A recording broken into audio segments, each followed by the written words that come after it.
रात अंधेरी थी। चंद्रमा काले बादलों के पीछे छिप चुका था और ठंडी हवाएं महल की ऊंची दीवारों से टकराकर सिसकियां भर रही थीं। अचानक गगनभेदी बिजली चमकी और उसी पल महल के बुर्ज पर एक रहस्यमयी परछाई तेजी से गुजर गई। पहरेदार की आंखें चौड़ी हो गईं, उसकी सांसें अटक गईं, उसके हाथ कांपने लगे। उसने तेजी से अपने भाले को कसकर पकड़ लिया, लेकिन उसकी आवाज लड़खड़ा गई। महाराज, मैंने महल की बुर्ज पर कोई अजीब चीज देखी है। राजा की आंखें सिकुड़ गईं। उन्होंने पहरेदार की ओर देखा और फिर उस अंधेरे बुर्ज की ओर जहां अभी कुछ देर पहले वो परछाई दिखी थी। कौन था? राजा की गंभीर आवाज गूंजी। पहरेदार ने कांपते हुए इशारा किया। वो वहां था महाराज। उसकी आंखें लाल थी और उसकी परछाई किसी इंसान जैसी नहीं थी। राजा धीरे धीरे आगे बढ़े। हर कदम के साथ उनका संदेह गहराता गया और तभी राजा चौंक उठे। पहरेदार का चेहरा पीला पड़ गया और महल के भीतर पसरा सन्नाटा अब एक अजीब सी ध्वनि से टूट चुका था। आखिर ये कौन था? कोई जीव या कोई श्राप? राजमहल के विशाल द्वारों के भीतर एक अजीब सी खामोशी पसरी हुई थी, लेकिन उस खामोशी के बीच राजा विक्रमसेन के तेज कदमों की आवाज गूंज रही थी। उनकी आंखों में डर था, गुस्सा था और एक अजीब सी बेचैनी थी। गुप्तचर धीमे डरे हुए स्वर में, महाराज, इन पहाड़ों में किसी राक्षसी शक्ति का वास है। हमने कई कहानियां सुनी हैं, लेकिन किसी ने उसे आज तक नहीं देखा। राजा ने उन कहानियों को अंधविश्वास मानकर टाल दिया था, लेकिन आज उनकी अपनी बेटी गायब थी। तभी अचानक महल के दरवाजे पर एक लाठी की ठक-ठक गूंजी। राजा ने पलटकर देखा। सामने एक बूढ़ा साधु खड़ा था। उसकी आंखें बंद थीं, लेकिन उसकी आवाज जैसे किसी गहरी सच्चाई से भरी हुई थी। साधु गूढ़ स्वर में, महाराज, जो हुआ वह विधि का विधान। तुम्हारे ही कर्म तुम्हारे द्वार लौटे हैं। राजा का चेहरा सख्त हो गया। उनके मस्तिष्क में सैकड़ों प्रश्न घूमने लगे। कौन थी वह शक्ति और साधु के इन शब्दों का क्या अर्थ था? अंधेरा घना था। ठंडी हवा की सरसराहट गुफा की दीवारों से टकराकर अजीब सी आवाजें पैदा कर रही थी। राजकुमारी सुमित्रा की आंखें धीरे धीरे खुली। उसकी सांसें तेज हो गईं। उसने इधर उधर देखा। चारों ओर सिर्फ घुप्प अंधेरा था। राजकुमारी का दिल तेजी से धड़कने लगा। उसकी आंखों में डर और अनिश्चितता थी। वह अपने आप को एक रहस्यमय गुफा में कैद पाती है। दीवारों पर अजीब आकृतियां उभरी हुई थीं, मानो सदियों पुराने रहस्यों को छुपा रही हों। राजकुमारी की कांपती आवाज, कौन हो तुम? मुझे यहां क्यों लाए हो? अचानक गुफा के अंधेरे को चीरती हुई दो जलती हुई लाल आंखें दिखाई दी। राजकुमारी का दिल जैसे उसकी छाती में धड़कना छोड़ गया। राक्षस की गहरी गंभीर आवाज, तुम्हारा जन्म ही एक अपराध की सजा भुगतने के लिए हुआ है। राजकुमारी पीछे हटने की कोशिश करती है, लेकिन उसका पैर एक पत्थर से टकरा जाता है। वह गिरते गिरते खुद को संभालती है, परंतु उसकी आंखों में अब सिर्फ डर और निराशा बची थी। यह कैद सिर्फ एक जेल नहीं थी, यह एक श्रापित स्थान था जहां इंसान की आत्मा भी कैद हो जाती है। राजकुमारी सुमित्रा ने महसूस किया कि यह सिर्फ उसकी देह नहीं, बल्कि उसकी आत्मा भी कैद हो चुकी है। तुम्हारे पिता ने जो किया, उसकी कीमत तुम्हें चुकानी होगी। गुफा की दीवारों पर हल्की हल्की दरारें पड़ने लगीं, मानो वह भी इस भयावह सच को सुनकर कांप रही हो। यह सिर्फ एक कैद नहीं थी, यह उस अतीत का प्रतिशोध था जो अब वर्तमान में घुल चुका था। गुफा के अंधेरे में गूंजती वरुणासुर की भारी आवाज राजकुमारी के कानों में नश्तर की तरह चुभ रही थी। वरुणासुर गहरी दर्द भरी आवाज में, मैं पहले इंसान था, पर तुम्हारे पिता ने मेरी दुनिया छीन ली। अचानक अंधकार के बीच एक धुंधली छवि उभरने लगती है। यह सिर्फ एक गुफा नहीं, बल्कि एक श्रापित स्मृति थी जो सदियों से जल रही थी। कभी वह भी एक साधारण बालक था। उसकी मां उसे गोद में लेकर प्यार से सहलाती थी। उसका नाम वरुण था। पर उस दिन जब राजा की सेना आई, सब बदल गया। राजा विक्रमसेन के तीरों ने उसके गांव को राख कर दिया। उसकी मां, जिसने उसे सीने से लगाया था, अब एक बेजान शरीर बन चुकी थी। एक मासूम बालक खून से सनी अपनी मां के शरीर को झकझोरता हुआ, मां उठो ना, देखो मैं डर रहा हूं। वह सिर्फ 8 साल का था और उसकी दुनिया उजड़ चुकी थी। वरुणासुर की लाल आंखें अब गुस्से से जल रही थीं। उसने राजकुमारी की ओर देखा, परंतु उसकी आंखों में सिर्फ नफरत ही नहीं, एक दर्द भी था। मैंने सिर्फ अपनी मां को खोया था, पर राजा ने मुझे भी मार दिया। मेरे शरीर को नहीं, मेरी आत्मा को। वरुण को एक श्राप मिला, एक ऐसा श्राप जो उसे इंसान से दानव बना गया। उसका चेहरा बदल गया, उसकी आत्मा जल गई और वह बना वरुणासुर। यह सिर्फ प्रतिशोध नहीं था, यह एक श्राप था। वह सिर्फ बदला नहीं चाहता था, वह अपनी टूटी हुई दुनिया को वापस चाहता था। वरुणासुर की आवाज अंतिम लेकिन भारी गूंज के साथ, मैंने प्रेम को खो दिया, करुणा को मिटा दिया, और अब तुम्हारे पिता को उनकी सबसे बड़ी खुशी से वंचित करूंगा। राजकुमारी सुमित्रा भय से कांप उठी। यह सिर्फ एक कैद नहीं थी, यह उस अतीत का तांडव था जो अब वर्तमान को चीरने वाला था। अंधेरे में तेज कदमों की आवाज, गहरी सांसें। राजकुमारी सुमित्रा भाग रही है, लेकिन गुफा का रास्ता अंतहीन लगता है। हर ओर गूंजती राक्षसी हंसी माहौल को और भयावह बना रही है। सुमित्रा घबराई हुई, हांफते हुए, नहीं, मुझे यहां से निकलना होगा। अचानक उसके पैर में कुछ अजीब सा स्पर्श होता है। एक ठंडी सांप जैसी चीज उसके पैरों को जकड़ने लगती है।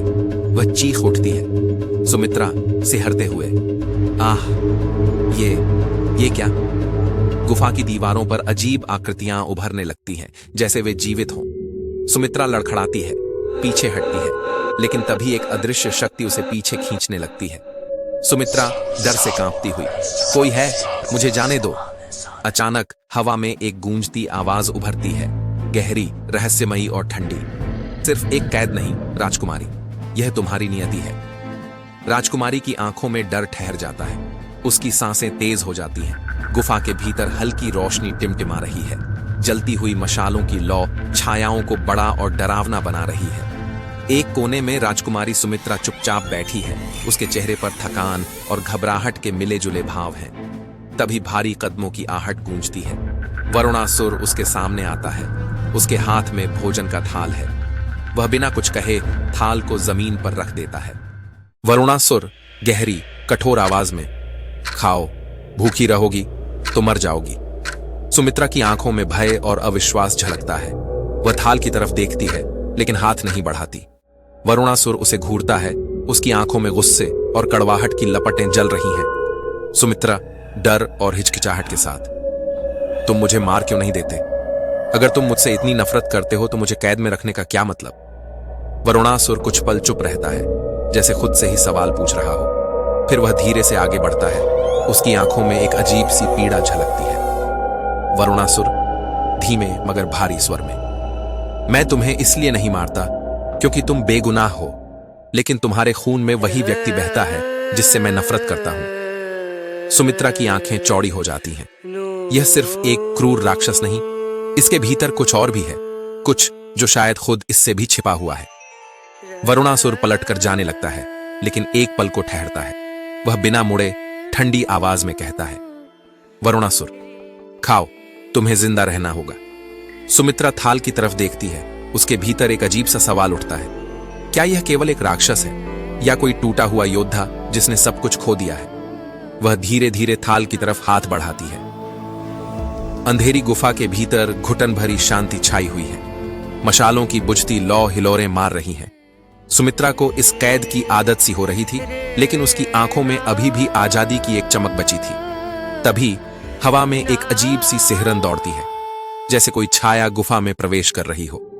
गहरी, गूंजती हुई हंसी। भैरवसुर की आवाज गुफा में गूंज उठती है।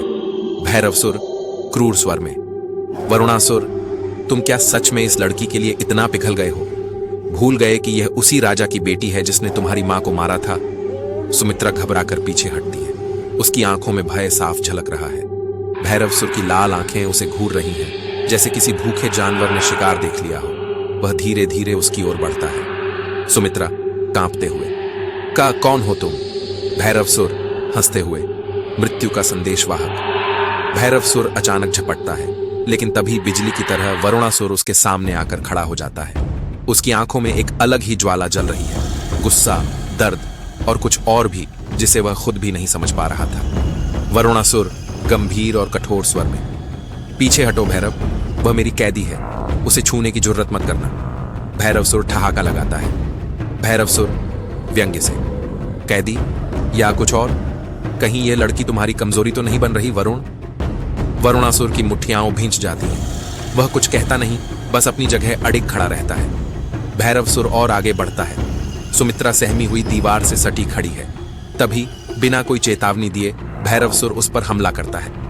लेकिन जैसे ही उसके पंजे सुमित्रा तक पहुंचने वाले होते हैं, वरुणासुर बिजली की गति से कूदता है और भैरवसुर को धक्का देकर दूर फेंक देता है।